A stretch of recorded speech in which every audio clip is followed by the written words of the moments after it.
What fan theory about a movie, TV show, or video game do you see as 100% canon? In the Who Shot Mr. Burns episode of The Simpsons, Mr. Burns is discovered shortly after being shot and is surrounded by a number of characters, including Krusty the Clown. However, on close inspection it is absolutely irrefutable that it isn't Krusty at all. But Homer Simpson in Krusty makeup compare to when Homer dressed up as Krusty while in clown college.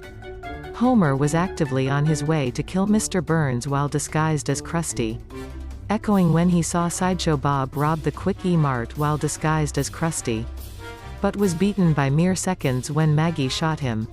On a somewhat similar note, Krusty was originally intended to be Homer in disguise. The idea was that Bart had no respect for Homer but worshipped Krusty.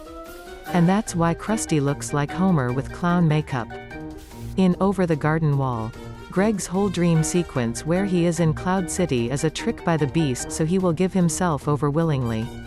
This makes sense because according to the Woodsman's warning, the Beast can only get you if you are weak of body or spirit. This deal allows the Beast to weaken Greg physically to turn him into an Edelwood tree. In addition, if you go back and watch the episode, there is a lot of suspicious imagery, including a black turtle. This of course makes the Queen of the Clouds the Beast himself. After watching this series many times, I just can't accept that this is not the case, especially considering how jarring this Cloud City episode is from the overall theme of the show.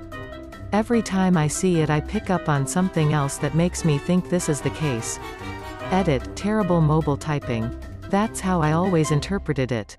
That whole sequence was definitely an attempt to get Greg to accept staying in the unknown since he was immune to despair, unlike Wirt, who was ready to quit. Pinky and the Brain. One is a genius, the other's insane. We're led to believe that it's Brain that is the genius, but the order that the lyrics of the song go tells the real truth. In every episode, Brain gets the two of them into deep trouble via some crazy, some might say insane, scheme to take over the world. And Pinky, invariably, finds a simple and elegant way to safely remove them from the situation. Pinky's the genius. It's the Brain that's insane.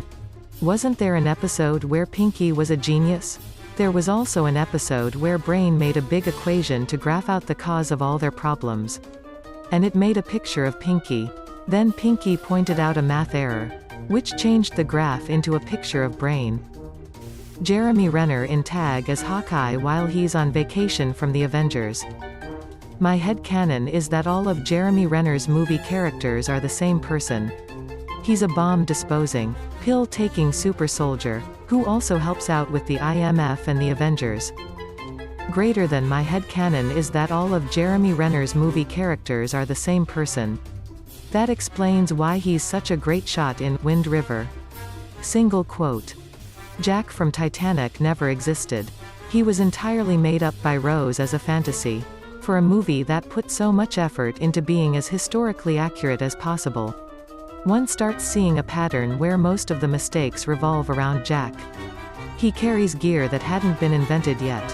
He references places that didn't exist until after the Titanic sunk, and was all around exactly what a rich person would think a happy poor person was like. That it just makes way more sense that he was fictional even in universe. Copy-paste where I typed it out in a comment. She was getting married to someone she didn't love for the sake of money. Cal may not even have been that bad of a guy, but she didn't like him, so she tells everybody he was horrible. And then, well, it's the freaking Titanic. An event so mentally scarring and awful we're still talking about it over 100 years later. It was so awful she can't stand to think about it. Unless something good happened, and suddenly there is Jack. This lovable scamp that just sweeps her off her feet in a torrid romance with someone who loves her for her and not her money. Where she learns that poor people have incredible dance parties and are happy. And everything is just so romantic and perfect, and the details about Jack are just wrong. Jack talks about riding the roller coaster at Santa Monica Pier until he threw up. But that coaster wasn't built until 1916. The Titanic sank in 1912. Jack talks about ice fishing on Lake Wissota. That's a man-made reservoir that wasn't created until 1917. The buttons on Jack's borrowed coat are actually from a famous designer that created them in 1922. The song they dance to in steerage was written by man who wasn't even born until 1923. Jack's rucksack is a standard-issue Swedish military bag. First made in 1939. Just over and over again the anachronisms and continuity errors circle around Jack. Things that a rich person thinks poor people would say or do. Using places and songs and props that didn't actually exist at the time. Even other filming mistakes make more sense this way. We see Jack and Rose running around in the ship as it floods. The water is horizontal with the floor. The ship would have been tilting by that point. Which means the water level should have been diagonal. Very hard to film that. But if Rose as a rich white woman was one of the first ones in a lifeboat, she would have been imagining what it would be like to be in a sinking ship, and hence her description would be wrong. AKA, Rose was making something up to help her deal with the horror she lived through and spliced the narrative together over the years after the fact. And the only solid evidence that even comes close to backing her story up. The drawing? It's not like it's signed by Jack. And it was found in Cal's belongings. Safely tucked away. Which is more likely, that Jack is real and perfect in every way, and that for some reason jealous angry Cal got his hands on the drawing and kept it without ever mentioning it. Or that maybe Cal had someone draw it while on the ship as glorified wank bank material and squirreled it away. And Rose just worked that into her fantasy? Courage the Cowardly Dog doesn't really live in the middle of nowhere. But because of Muriel's age he never leaves their house or property. Every visitor is a monster because he of course doesn't know them and sees them as a threat. As I got older I realized he's exactly what the title says he is. A cowardly dog. And no one was evil or out to get anyone. That Emperor Palpatine siphoned off Padmé's life energy to preserve Darth Vader in Revenge of the Sith. Lucas could easily have said she died in childbirth. Padmé had just been suffocated by Anakin and gave birth to twins would have been a plausible death. Also Yoda could have witnessed the birth of the twins and been the one to split them up. That would explain why Obi-Wan doesn't know there is another in Empire. In Inspector Gadget, Dr. Claw is the original Gadget, who was horribly disfigured in an accident. Gadget is a cyborg replacement who has taken over his life. And he's trying to extract his revenge. He stays hidden as his family would never recognize him. And watching his replacement befriend Penny has driven him mad. I've read further explanations of this saying this is the reason Penny and the dog are never hurt. Claw doesn't want her hurt.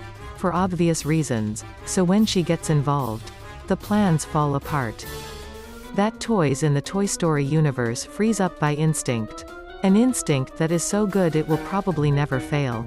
It's why Buzz freezes up in the first film despite not knowing he's a toy.